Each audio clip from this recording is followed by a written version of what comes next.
Hey all, Champ here. Thanks for your patience. We are coming back. We've got some episodes recorded. We're getting some guests lined up to come into studio again.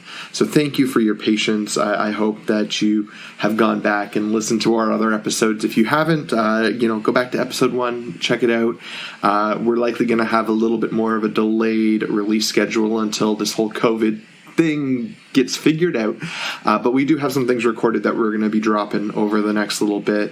So thank you for your patience again. Before we jump into this episode, I have a few corrections to make from this episode. Kingsbury and I spent some time talking about a comedian we called Matt Wright. Matt Wright is a very funny comedian. However, we are actually meaning to talk about Matt O'Brien. There are two comedians, Matt Wright, Matt O'Brien, both very funny guys. When we're talking about Matt Wright in the podcast, we are actually referring to Matt O'Brien. You should check them both out. They're both very, very funny. Matt O'Brien is the one, though, that we are talking about later, who does like cheap wine reviews, and he remakes scenes from Frasier on his Twitter account. It's quite hilarious. We also really want to thank Scott Peever. Scott Peever has reached out, and he is doing some animations for our episodes now. You might notice on our Facebook, Instagram, and Twitter that there is a brand new animation for this episode, and I think we're going to get a few more animations coming out, and it'll be fun.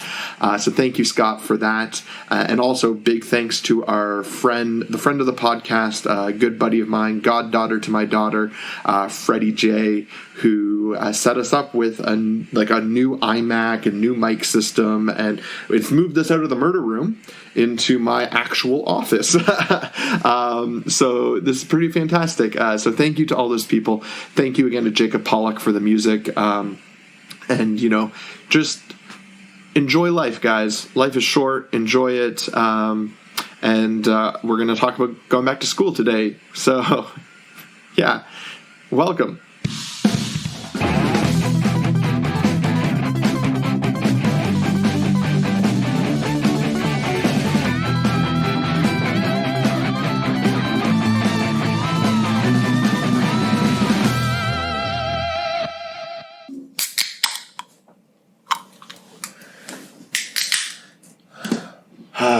Good afternoon, everyone. Good evening, good night, good morning, whatever you happen to be picking us up. Welcome back to Daddy Issues. School's back for fall. Sure is. That good old Alice Cooper song. School's back for fall. Yes. Yeah. Yes. I think Champ needs a hearing test, but yes, school is back. Yeah, well, for now. For now. So either you're drinking because you're going back, or you're drinking because they're not going back and they're going to learn virtually, or they're going to do a combination of both.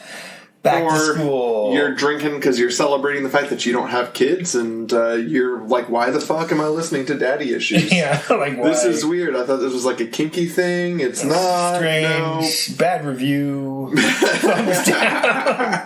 Do not recommend. Yeah. I love that on our Instagram page. We get a whole bunch of like random followers that are just.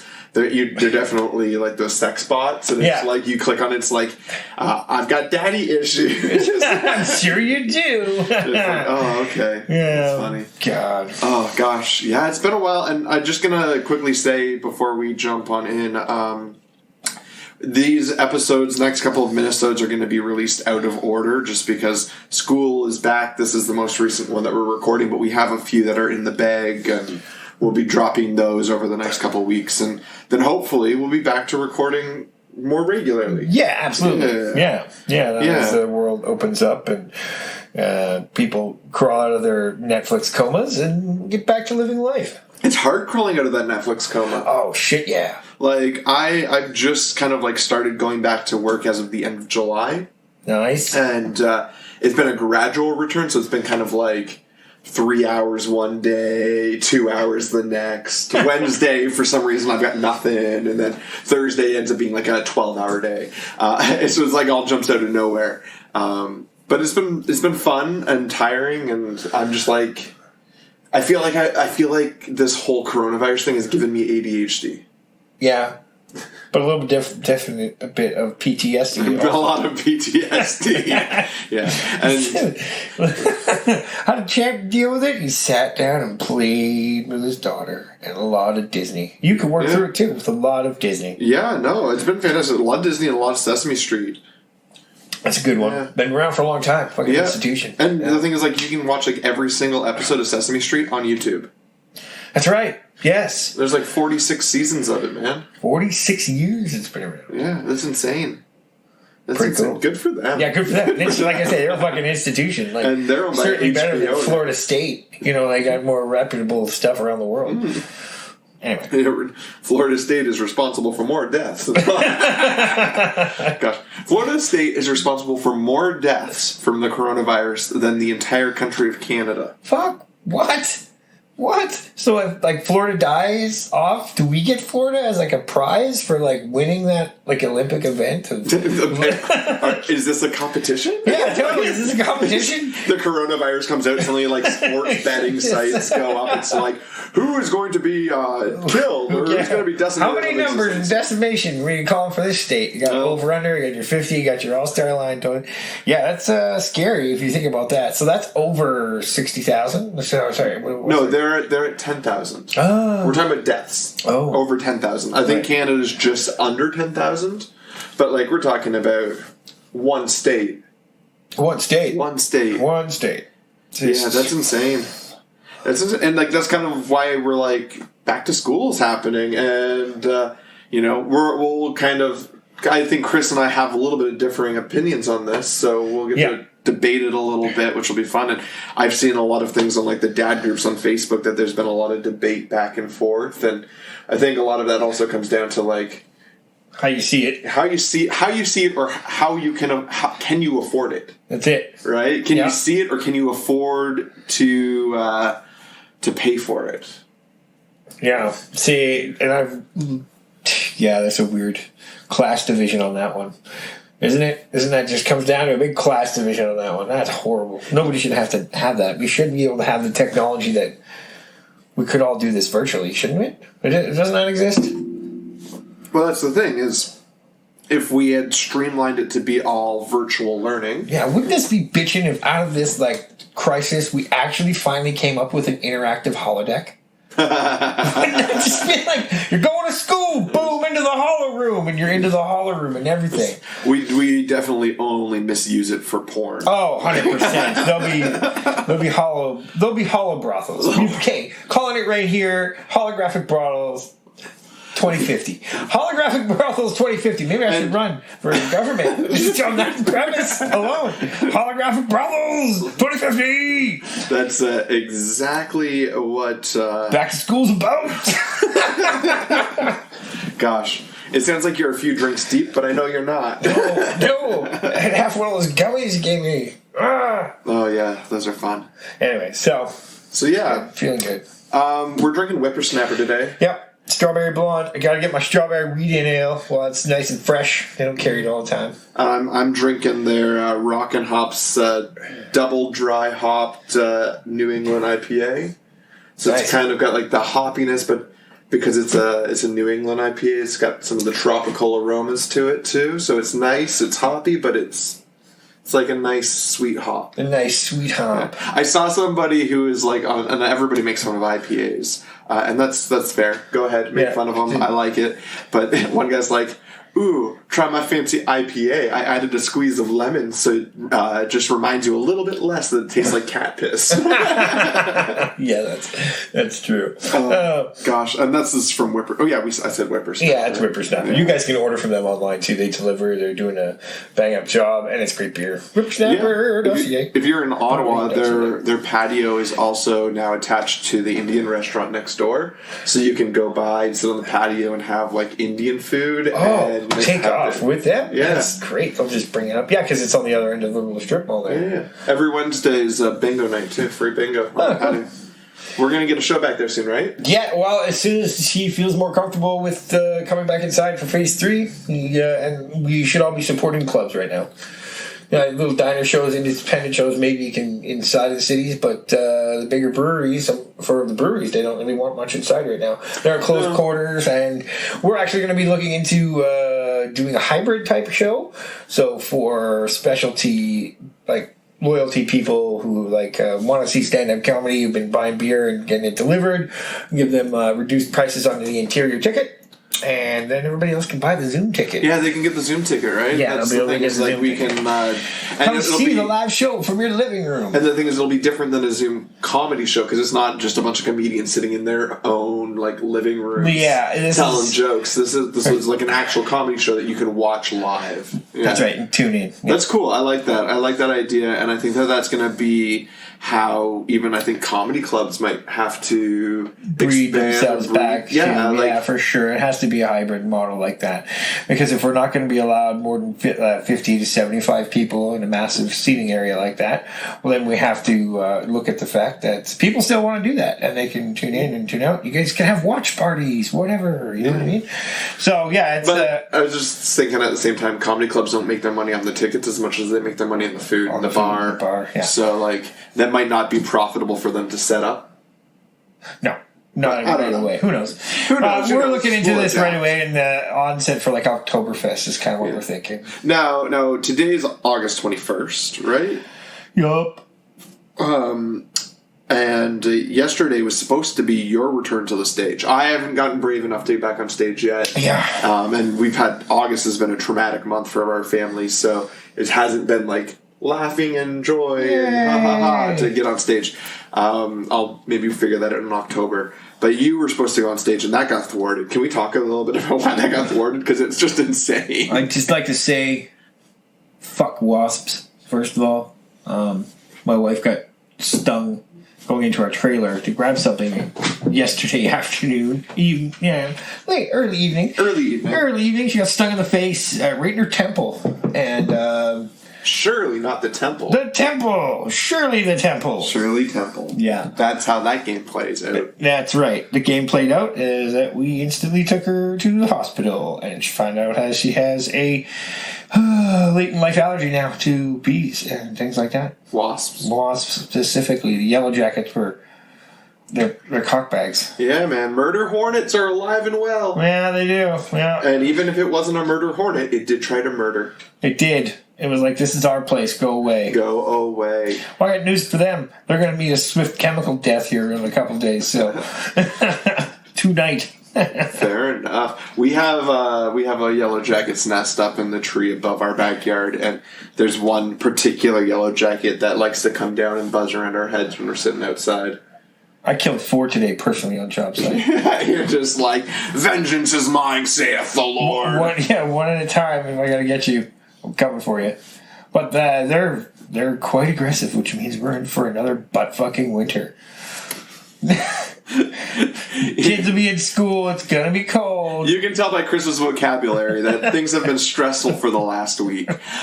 You're getting back on stage Sunday, though, right? Yes. You feel good about that? Yeah, Sundays. It's better than waiting. And then I'm back on stage on the Wednesday at Eddie's, too. I'm featuring. Oh, nice. That one down. And then I thought Eddie's was Tuesdays. It's Wednesdays now. Oh, yeah, she okay. came back after it. Wednesday's a better day. And, so... Nice. Even if it's a room of comics, that'll be fine. Okay. Yeah. So, and then I have Trevor's Pad next month. Yeah. Trevor's Pad every Wednesday at Yuck Yucks. That's right. Every Wednesday at Yuck Yucks. We're actually recording in a different room than usual. We're recording in my office. Yeah, we sure are. And we're doing that because Uncle Freddy gave us a Mac, not a MacBook, an iMac with a really cool sound setup, and this also is going to double as my work computer. So when we do our minisodes, we're likely going to have and our intros and outros, we're likely going to have a little bit better audio than we had in the murder room. Yeah, because it's like a super hot mic. It's a super hot mic up here. The mics that we're using downstairs are not nearly as good as this mic. And definitely not. And there's also... we could acoustically wrap this one a little bit better, too. But we're going to work on the murder room. We're going to work on the murder room. I like the murder room. I like it being our space. Yeah. And I like to call it the murder room. I can't call my office the murder room because I'm a therapist. That's, accurate. Welcome Fair. to the murder room. This is your therapist speaking. No, that's not going to happen. Gosh, so back to school. You're Eddie and Erica. Eddie would have been going into 2, and Erica would have been starting junior kindergarten. We're not sending them back. They're going to be engaged in 2.5 hours of learning in the morning virtually, and then 2.5 hours virtually in the afternoon for the classroom setting. And that's how they're going to do it. How do you do virtual learning with a 4-year-old in JK? I don't know. That's it's not my problem. See, because I get that. Like, you look at this and go, "It's not your problem," because also you're working during the day, so you're not home, and you've got 2 teenagers and Amanda at home, so there's three adults at home for 2 kids. Like, it should be reasonable. Yeah. But how do you, like, as a teacher, prepare a lesson plan for 34-year-olds that you're looking at over a computer monitor for 5 hours a day? Well, I don't think it's necessarily all 30 of them, right? Some are opting to send back, but we're being placed in that school, in that classroom setting. Classes will resume, but there'll also be like a virtual stance to it, like a virtual... But, so Erica's not going in for any in school? No, but Neither is Eddie. So she's still going to be attached to a specific classroom that has in school, or is it going to be like, this is the virtual class? Like, we've got 90 kids at the school that are doing virtual. We're splitting them up into 3 classes and they're virtual classes, or is it like 15 of you guys in class are in class and 15 of you guys are out? But then, for the teacher as well, you have to teach in class as well as online and be monitoring online as well as in class. That seems unreasonable to me. Yeah, would you put it that way? Absolutely. Like, we can talk. I think that we need to talk first off. Should kids be going back to school right now? Yeah, I think they should. And I know that you think they should. You're of the mindset that this is more or less killing mostly older people. Yep. And and you're like, I don't see a problem with that. No, I'm just kidding. Well, no, I just definitely have some mindset of like, hey, let's do our best here, but a herd mentality, and when it comes to at least immunity, it's going to be better than locking ourselves away, is it not? But did herd immunity work in Sweden? I don't know how they feasting. Are they going back to school? Sweden didn't close anything. There you go. And a lot of people died. Yeah, okay, so maybe some herd had to be called. That's, I look at it and go, have you ever actually read any of the articles about what the go back to school was like in the 1918 flu? No. Okay, so they opened up a number of schools, especially mostly in lower income areas of like New York City, Chicago, DC, those types of areas, and they said they might as well not have opened them up because of the turnout rate was ridiculous. Those that came in, you came in, your temperature was checked, and then you were like monitored for any flu symptoms. You were sent home if you didn't have any, or if you did have any flu symptoms, you went to class. If you didn't. And throughout all of this, they ended up reclosing the schools. The year was nothing because so few people were coming to school, because you get a bunch of kids into one classroom, 4 kids get sick in that classroom, 8 kids get sick in another classroom, and 12 kids get sick. So now you've got an entire school that's quarantined because you've come in contact with kids that have been sick. Mm. And we're seeing this play out right now. Notre Dame was open for 8 days and then just closed because they had 146 active cases within 8 days of reopening. There's a girl in the States who took a photo of the crowded hallways because their schools start a few weeks before us, right? Being like, how are we supposed to be safe? And then the school suspended her for posting the photo of the crowded hallway. And like, you shouldn't have posted any photo from inside the school, and you shouldn't have had your phone on you. And she's like, you just didn't want the shit to come out. And you look at it and go, yeah, now that school actually had a bunch of outbreaks a week later, and that's going to happen here too. Yeah. And we have to kind of know... The question is, will that threshold of outbreaks supersede our ability to maintain them and have a but treat them. Right? Well, and I think that's the thing, is the treatment, right? Yeah. And do we have an effective treatment yet? We've got a number of rumored treatments that are being perpetuated by certain people in the media that have been disproven by other doctors. Like, it's one of those things where I'm like, I don't really know if there is an appropriate treatment. I get, and there's some, like... Let it ride out? Well... What it is. It's a flu, right? Isn't it a cold? It's a virus. It's a virus, okay. And from what I understand about viruses, and I'm not a virologist, is that how you say it? Yeah, virologist. So, like, correct me if you're like a chemist and I say something that's stupid here. Yeah, correct him hard. Write him. Correct me hard. But I believe, I think, and this is from stuff I've read about the coronavirus, that the effect of it gets less and less over time, and part of that can be antibody buildups. It could ultimately be the strain is mutating and possibly weakening, or it's becoming a new strain that might be weaker, because we're ultimately still seeing cases rise, but we're not seeing the same number of deaths, right? Yeah. So is it that it's kind of culled those that are most effective of dying from it, and now we're just going to have a nasty flu? Because a nasty flu is a nasty flu, and it's not fun. No, but we can survive a flu for the most part. Oh yeah. Well, some people can't. True. But the majority of society can. Yeah. Right? Unless you're immunocompromised, or in this situation with the coronavirus, you have, like, I have serial, like, bronchitis and pneumonia. Yeah, I'm an ex-smoker, ex-addict. You're an ex-meth addict, and if you haven't listened to that episode, go back and check. Go and listen to that episode. You'll find it. It's a love story to crystal meth. Yeah. La la la. No. I'm an asthmatic still.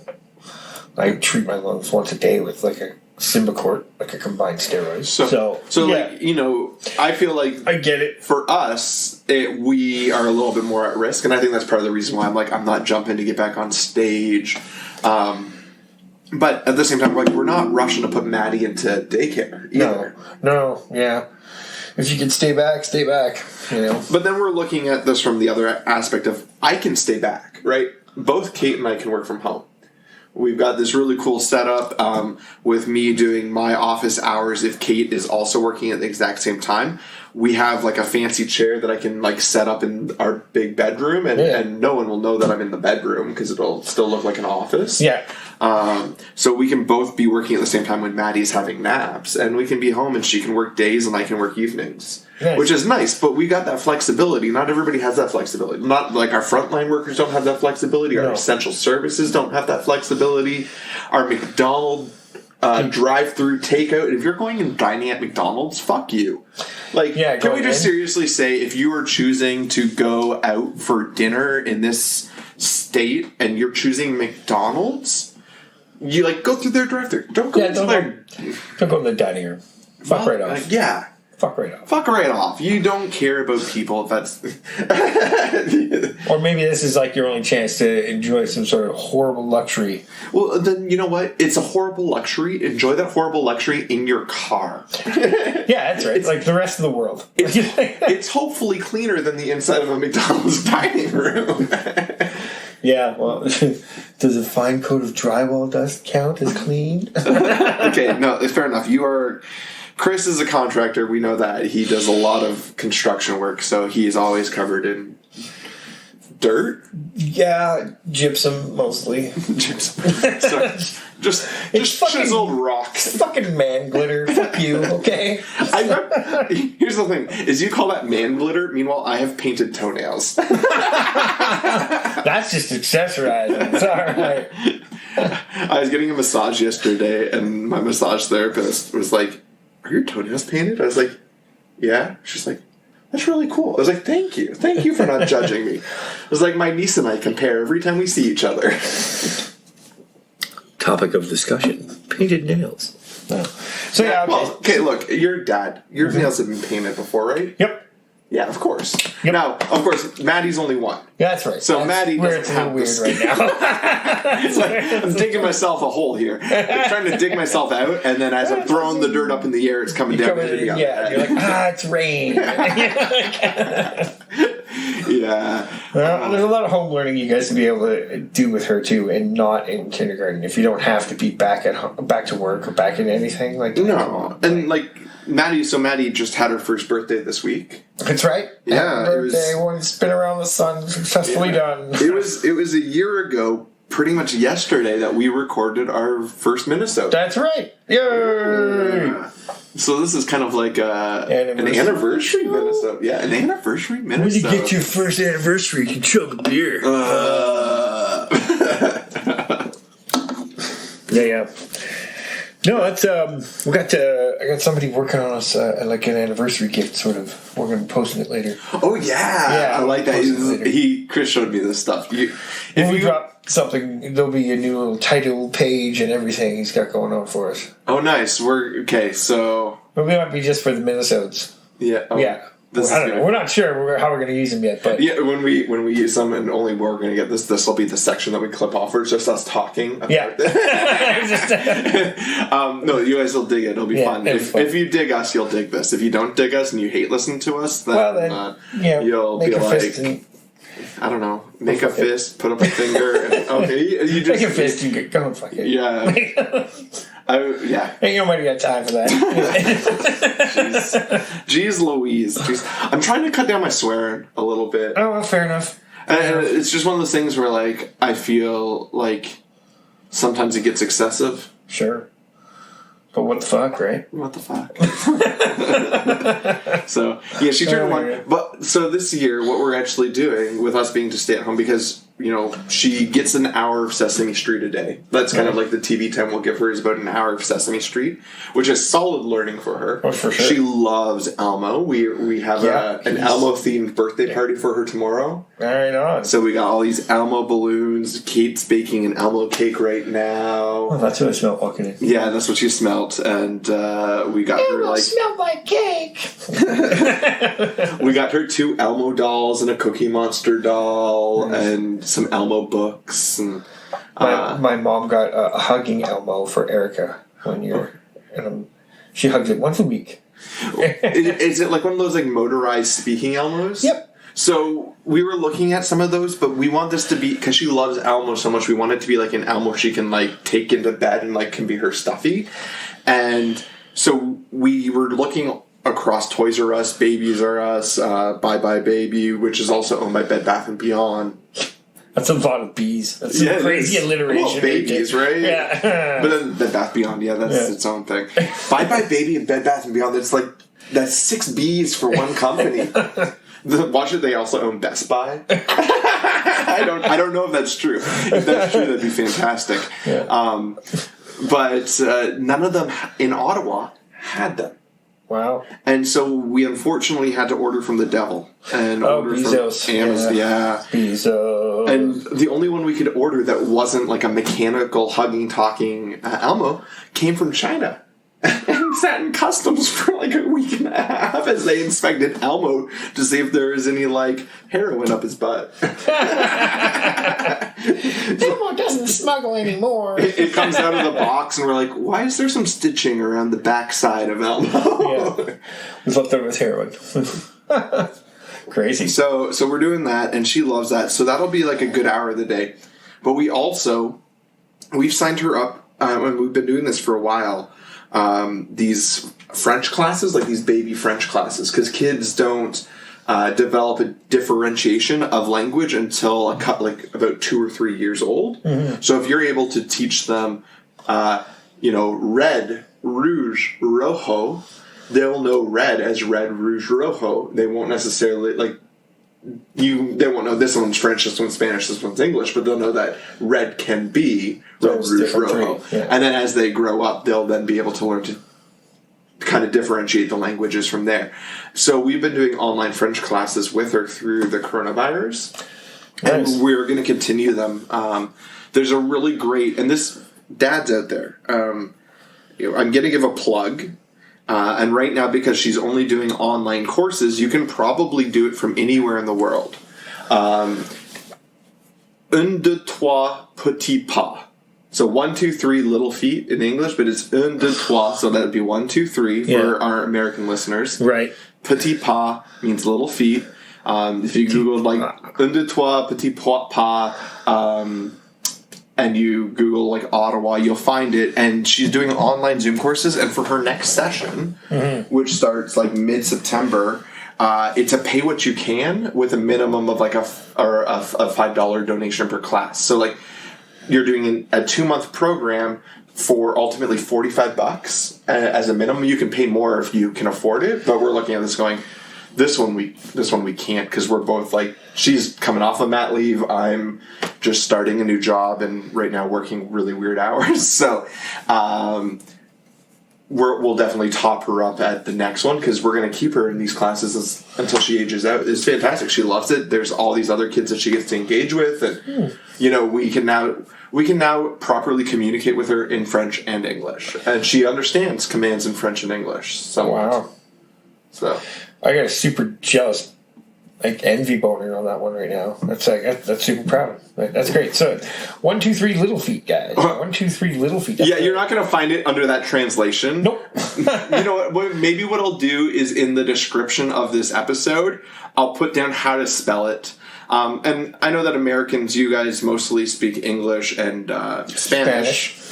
Except for like Maine, right? Isn't Maine got like a big French population? Yeah, Maine does. Or there's one state up along the border that's got a big French population, which is weird for me because like Sesame Street takes place in New York City, and New York is so close to Maine. I would have assumed that they would also have a French character. Yeah, but they don't. Yeah. Could you imagine that character though? It came down from Montreal. It's just stereotypes. Just all the fucking stereotypes. Not just Canadian, traveling but with the French Canadian. So he's got a cigarette everywhere he goes, and a bottle of red wine, a little bottle of red wine, plaid coat, Habs hat on. You know, I am a professor of economics. When you answer right things in French, he hucks you a Joe Louis and a Pepsi. Joe Louis. At la belle Provence, nous mangeons la poutine. You will enjoy these. We have because I'm into vinyl, like I'm into IPAs and vinyl and plaid. You know what I am. Yeah. What are you? I am a lumberjack. And he's okay. I put on women's clothing and hang around in bars. I do have the toenails for it. Yes. Well, yes. He's backing it up, guys. He's not bragging if you're backing it up. I have no shame about it. Like, why should I be ashamed about the things that... That's the thing, right? Like, it's toenails. Too many men are ashamed about like little things like that. Like this bitchin' long curls I got growing on. Dude, you could be an extra on Vikings. Yes. Dude, should... Aren't they shooting like season 7 when this is all done? Or did they finish it with season 6? I think they're still shooting. Then you should you could go send headshots in. Send some headshots in. Send some headshots in, man. Get that top bun up. I just recently had some new headshots in. Yeah, I saw that. My Uncle Danny did. Your Uncle Danny's really good, actually. He's cut into his new hobby and retirement quite well. Do you need a refill? I do. What do you want? The Pilsner. Yeah, I'm gonna go for a Pilsner too. Pilsner for you. Pilsner for me. Pilsner for me. Pilsner for I still got another couple sips. It's unfiltered. We had I had our friend Mr. Simon come over Monday night, and it killed all your beer. It did, because we've talked about Simon in the past, and we're actually going to start a segment soon called Voicemails from Simon. Yes, and it's just going to be the voicemails that we receive from Simon, and maybe if he doesn't give us a voicemail, I'll just read his long texts. That's also a part of. I think that's all I have because he doesn't leave voicemails too much with me. Oh gosh, I was in a session with a client, and Simon started calling me. And here's the thing: is usually I turn my phone off when I'm in session, but because it's coronavirus, this one particular client only wants to do phone. Okay. So I'm on the phone, and then I get like 12 just Simon calls, row after row after row, because he wanted me to go see Empire Strikes Back at the movie theater with him. And I'm like, I'm not going back to movie theaters for a while, buddy. Yeah. Like, you need to calm your oats. But at the same time, I'm just like, take a hint, bud. Like, Yeah. if I've declined your call twice, I'm not going to pick it up the 3rd through 15th time. And he chose not to leave one voicemail and be like, oh, I'm trying to get a hold of you, call me back. He left like 5 voicemails. I couldn't go, and Amanda didn't want it back in theaters, and I kind of agree with him on that one. I ended up having to buy a brand new phone 2 weeks ago when Empire was playing it in Mayfair, so that was the whole family's movie budget spent on new communications. Yeah, your phone went down, and I had no idea, and I'd been like, we've been texting back and forth about a show that I was maybe going to go to on my birthday. Yep. And then Heather messages me going like, hey, are you coming to the show? Chris's phone is dead. And I was like, no, I'm not coming to the show, and that's why Chris has been ignoring me for 3 days. The Google had a good run. The Pixel 2 had a good run. Yeah, I was like, oh gosh, he's breaking up with daddy issues and just like ghosting me like this? No, not in at all. I just kind of ghosted the world. I was like, hey, fuck you, world. I kept checking it on Facebook to make sure that like Amanda didn't post like Chris is dead. Finally, I got a message her. I was like, hey, can you pass this message on to Chris? My grandma died. Yes. You're like, I'll be there tomorrow. Yeah. No, it's just been a great couple of months here, I think, hasn't it? You know what? I think we're all gonna go back to school, right? Yeah. I think that it hasn't been a fantastic couple of months by any means. But I honestly feel, and I'm gonna lump you into this situation, even though I know that it's probably been a lot worse for you than it has been for me, knowing some of your situation. But we are still very privileged to be able to have what we have during this time. Yes, absolutely. Because I look at myself even 7-8 years ago, living in a 1-bedroom apartment that I was paying, 50% more than it was worth because, where you fucking rent. It was a nice place. I'd been there for a long time, but like, it's one of those things where you're trying to prevent an outbreak of a virus, so you're not going out. And at least right now, like, I have the privilege of a house, and you had a privilege of a house. You also had the privilege of being an essential service. I get that might not be a privilege for some, but for others, it's like, I need to get out. Yeah. No, I hear that. And so I was able to have space, able to have working space. Like, if I was in my 1-bedroom apartment with my ex-wife, where we lived for most of our relationship and engagement and marriage, I would have no space to do what I do. There's no way I could do the job I have because I don't have the privacy or the safety in a 1-bedroom apartment. And, that's right. Yeah.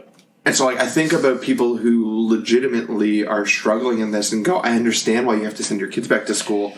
But then it's not about the parents, because I don't think that the parents should be the ones that have to decide between money and sending their kids back to school. I think that it's the government's responsibility to step up. And, in Ontario, Doug Ford just committed $20 million to hire more police officers for like rural and urban areas of Ontario, when our school boards are saying, hey, we need more money to be able to socially distance our classrooms.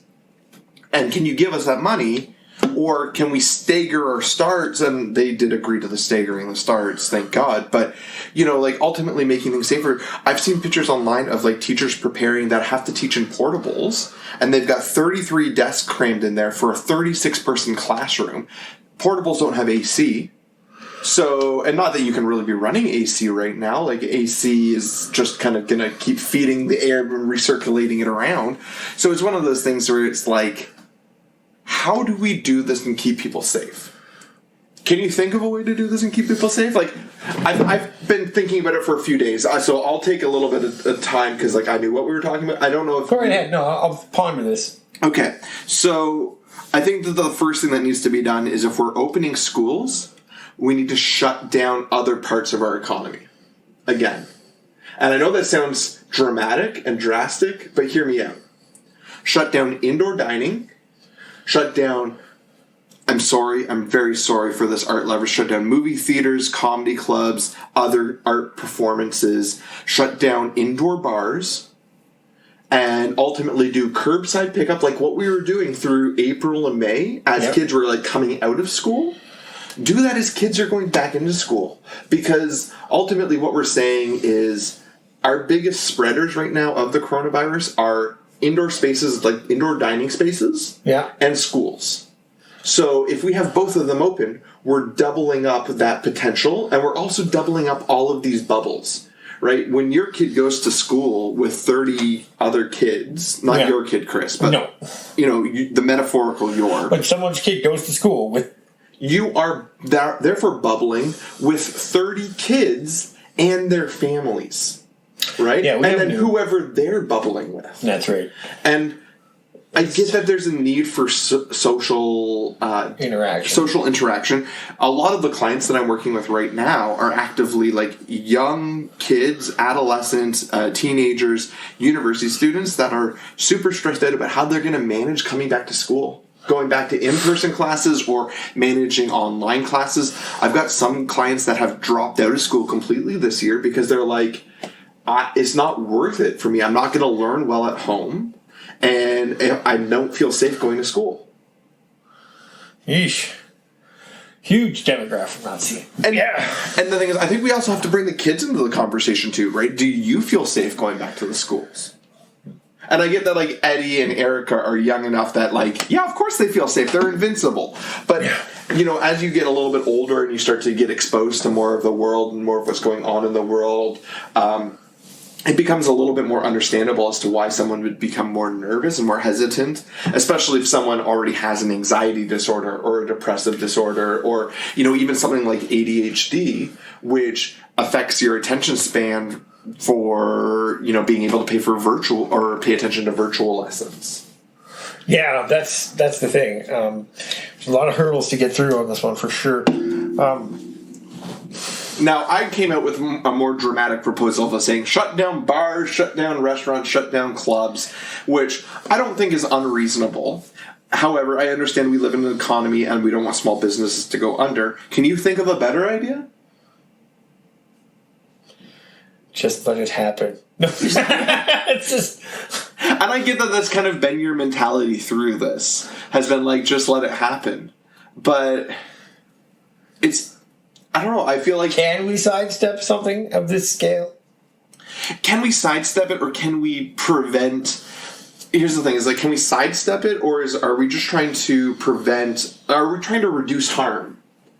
Right? If we look at this from like addiction terminology and we talk about harm reduction, because harm reduction is a big approach in the addiction world, we're ultimately, when we talk about substitution, right? Some people weaning yourself off, or managed alcohol maintenance programs, right? Like Ottawa has a fantastic alcohol maintenance program, which is fantastic for weaning alcoholics off of alcohol. We're looking at reducing the harm to reduce overdose or death or disease or all the complications that come forward that are ultimately going to cost our healthcare system more than it's currently costing. Exactly. So we're looking now at a disease which, even if it's not causing death, is still causing hospitalizations, is causing people to go to their doctors more regularly or having to completely cut themselves off for 14 to 28 days, which for some people with different mental health disorders could be a life or death sentence, or for some seniors could be a life or death sentence. Yeah. Is it worth doing what we're doing to say, to like, that will potentially kill another, like, let's say it doubles our numbers? Is that worth it? Like, is going from 9,000 to 18,000 deaths something we can write off and look at ourselves in the mirror and go, it's okay, when in the reality is, if we close down bars, restaurants, and theaters for another 2 months, we save 9,000 lives. I'm being hypothetical here. No. But you raise a valid morality point, like, for sure. And anything we could do should be applied. Well, I guess it comes down to, like, what are you willing to sacrifice for other people's like health and liberty and life? And there are some times when we unintentionally or without thinking definitely do things that impact other people's health, liberty, and life, like ordering from Amazon. Yep. Right? Like, there are things that we do that sometimes it gets in, and it's the only way we can manage it at the time, and we hate ourselves for doing it. Sometimes, like, even like the chocolate trade, Nestle, right? Nestle. Yeah, fucking Nestle. Fucking Nestle, right? You look at those types of things and you go like, but I like chocolate bars. Kit Kats. But I like this gluttonous drive us off the edge society. Why should we shut it down for a few lives? I guess that's the underlying thing. And that's the thing. Is like, I feel kind of hypocritical for like preaching it this way, but I guess like it's where I can practically see that I can save lives. I'm willing to do it, but we also can't demonize those that have to send their kids back to school. Right. And like, I don't want to demonize people who are like bartenders and have been like relying on government handouts. Not government handouts. It's not a government handout. It's really a payback. It's a payback. It's 100% a payback. If you've been paying into anything in the government, this is a payback. This is part of the reason why we pay our taxes, people. Like, don't let them make you feel bad about collecting CERB or EI. I took EI for a number of months through this. If I didn't have EI when I was working with unions, it would have been screwed. So this is 100% a payback. And it's overwhelming the system because it's so much payback at once. That's right. But that's right. It's almost like they didn't invest properly. And it's not just one government. It's 100 years of government, because it's been 100 years since the last worldwide pandemic like this that has really shut things down. If we'd really wanted to prevent this, I think what we would have needed to do is go back to like March 15th and shut down everything for 2 months. All groceries are curbside pickup. Essential workers at the hospitals, but like everything, and here's where the payback is. The payback for everybody over 2 months versus 50% of the population over 4 to 8 months plus. Yeah. And I think that people would have rebounded much quicker. The government would hopefully, at like a provincial level, work with the federal level to, cancel things like, for 2 months, mortgages are canceled. Yeah. Card payments are canceled. Credit card line payments are canceled. Looking at you, banks. Yeah. You had the power to make this better. Did you see what the Scotia Bank president or CEO or whatever the guy motherfucker is said today? What's that? All right, you talk for a minute because I'm going to pull up the exact quote. Man, yeah, no, that sounds plausible. A 2 month shutdown, like... just talk. I don't know what you need to talk about. Just talk. Well, yeah, your thoughts on this 2 month shutdown. I like that. Go. A 2 month shutdown. It would have been interesting I think it would have been the serious pill to swallow, for sure. Just an absolute 2 month shutdown of everything. Because then, that's how you flatten a curve when there is no curve. And then all of a sudden there's a curve come back. What happened to that? It was shutting everything down for like 2 weeks. How did that even... I mean... Banks, you did have the power to forgive all that. You should have just forgiven it all for a whole month. Oh, God. Stop everybody. A whole month of all the monies in the world that you guys control. You guys make the interest rate. Why couldn't you just been like, hey, everybody gets a 2 month break? Okay, so I found it. Tack it on to the end of the principle. This is what the Scotiabank CFO... No, so CEO, VP. So Scotiabank VP and economist Derek Holt ultimately says that that by extending pandemic income support to Canadians costs money, which is obvious, right? We know that this costs money. There's a reason why we have taxes, and I even understand if taxes need to go up 1 or 2%, and I can be like, it'll suck. Even if it's short term, like, it'll suck. Yeah. But I understand why it would need to happen, because this is ultimately us as a society chipping in to take care of us as a society when shit like this happens. So that's obvious. However, he also says that it discourages people from taking poorly paid jobs. Nothing wrong with that, right? Like, if you're making more money on employment insurance or like EI, or if you're making more money on CERB or whatever the payout is in your state or country for staying at home, why should you feel bad about going back to a job that values you less? Yeah. Right? Like, so the subtitles here is people need to be better employers. Better employers. And it may be a backdoor to permanent income support. But, like, universal basic income. Universal basic income would alleviate a lot of this shit. 100% it would. Universal basic income is something that we had a pilot project running in Ontario. And then as soon as it was Dougie got working. in, it was working. It was 100% working. As soon as Dougie got in, he axed that along with your other job. Yeah. So anyway, but like... I'm glad that job is gone, though. Yeah, like, that job was so stressful. Nice. He says as he drinks a beer. So yeah, the banks... I like some money. Yeah, banks could have solved it, and yeah. If the banks and the government had been able to work together versus the banks being like, hey guys, we'll offer you 3 months where you don't have to pay your minimum payment on your credit card. Oh, thanks. So I get to like not have to pay $300 over 3 months, despite the fact that I'm still going to get charged for having this credit in place. Yeah. Not that, here's like, some people do need credit cards. Like, some people can't live without them. So it's one of those hard conversations to have, because you're like, well, don't take on that debt. But I remember being a student, having books and having to buy like $1,000 worth of books and being like, how am I going to afford that? Yeah. I got a credit card. There's 2 ways to enslave a nation. One is by the sword. The other is with debt. Yeah. So, I mean, that's just it. It's just pretty bleak.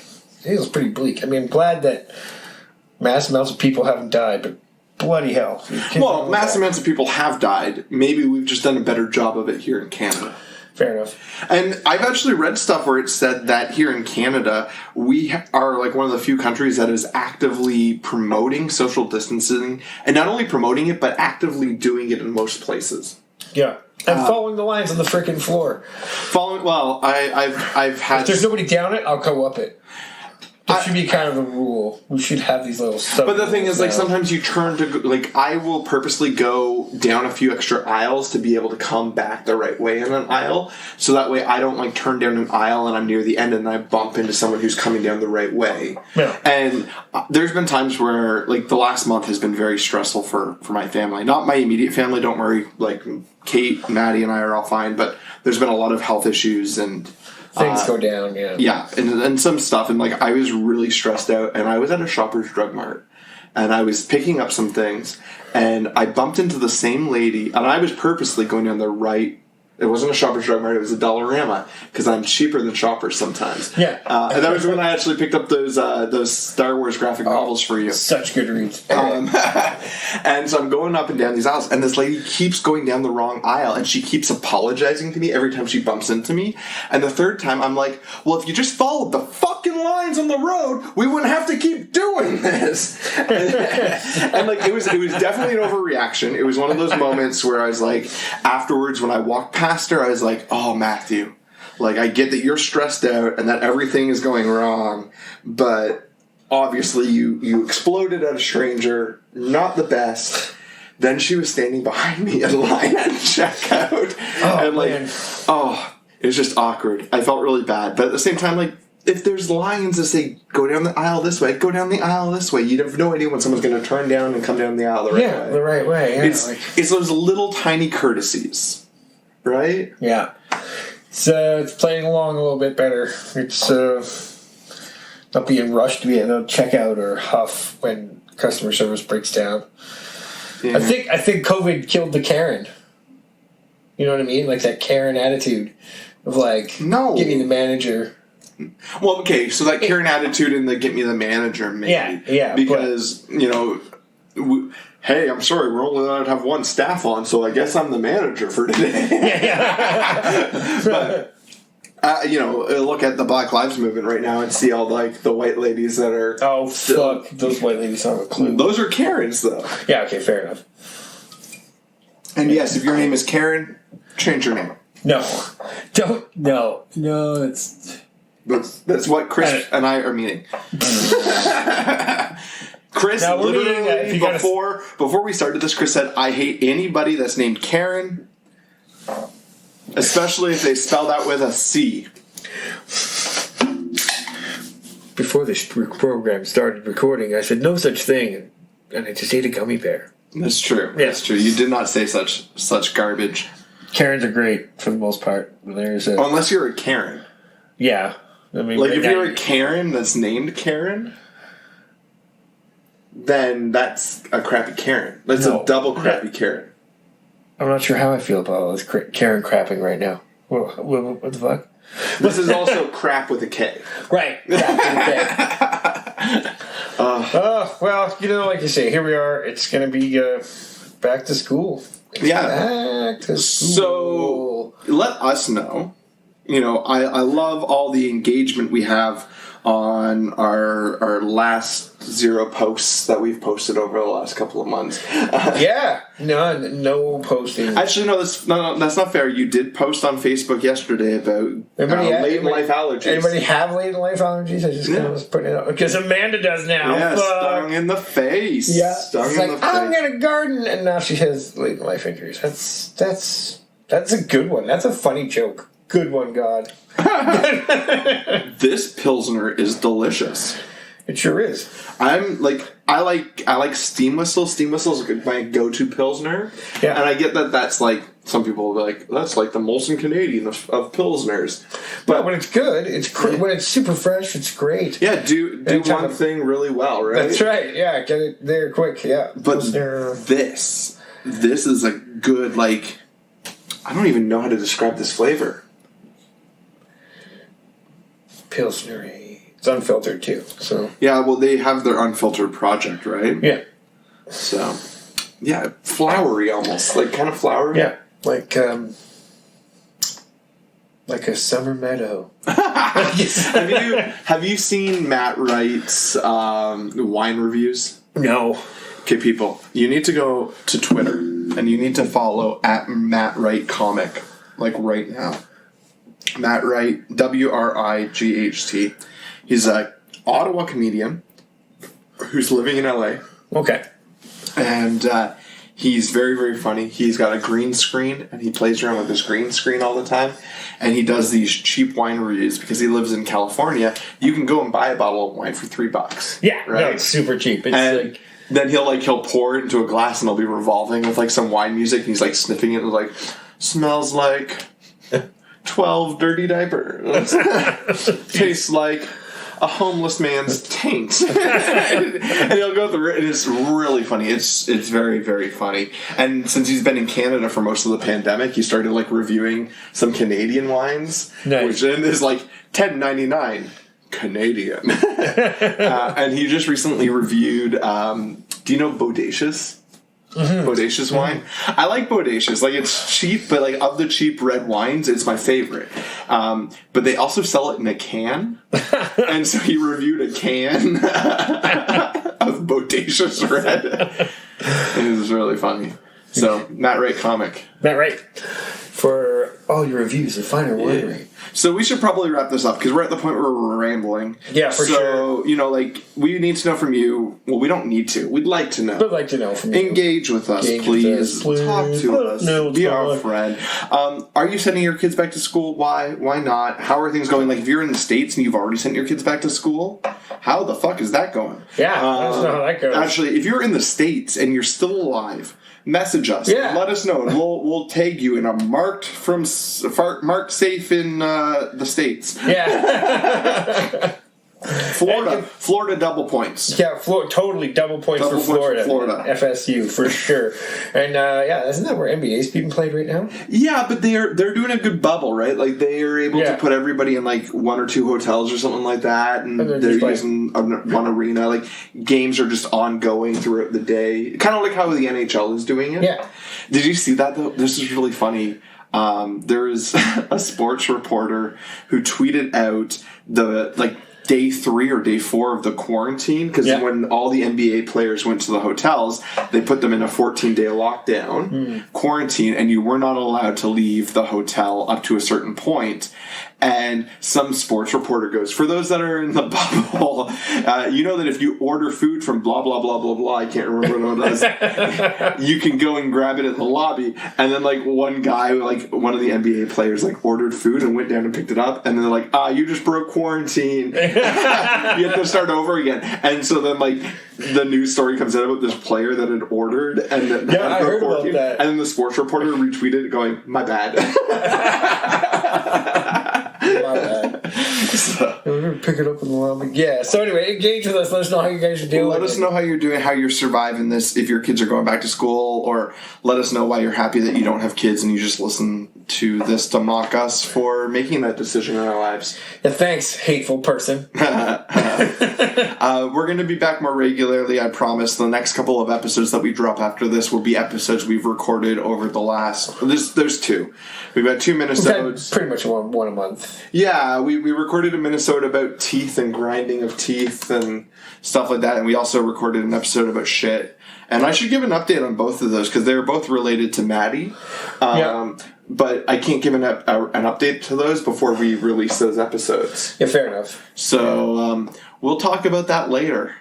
Peace. No, wait. Follow us on Twitter, Facebook, Instagram. Email us at wegotdaddyissues@gmail.com.